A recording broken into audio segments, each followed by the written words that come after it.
Okay.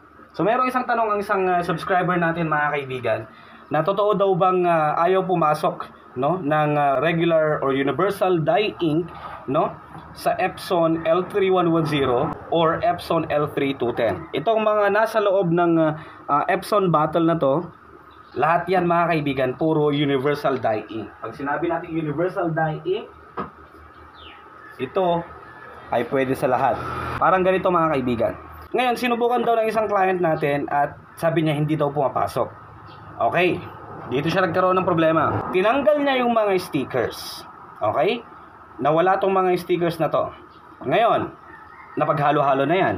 For example, itong black, no? Itong dating black, nilagyan niya na ng yellow. Kasi nga tinanggal na lahat ng stickers Hindi talaga papasok to, mga kaibigan. For clearer example, tinanggal niya tong stickers, lahat ng mga stickers. Lahat ng mga stickers. Ngayon, naghalo-halo na yan. Itong black na to, syempre pang black lang dapat to. For example, kinargahan na niya ng yellow at sinalpak sa yellow. Tignan nyo, mayayari. Okay, ito. For example, nakargahan na niya ng yellow Ilalagay natin ngayon to sa yellow. Kahit anong gawin mo dyan, hindi yan papasok unless kung magmano-mano ka na.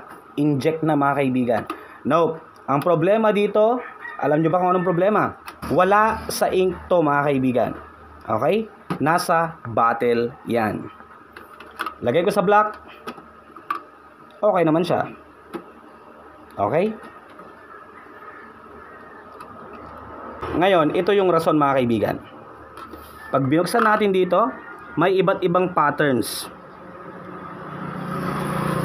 yung lalagyan ng botelya na nakaakma sa patterns na meron itong ink bottle natin.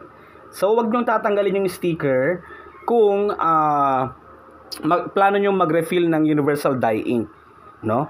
Hindi totoo 'yon, yung hindi tatanggapin yung universal ink. Nope. Nasa botelya yan, mga kaibigan. Okay? Nasa botelya. Yun lang. Kaalaman.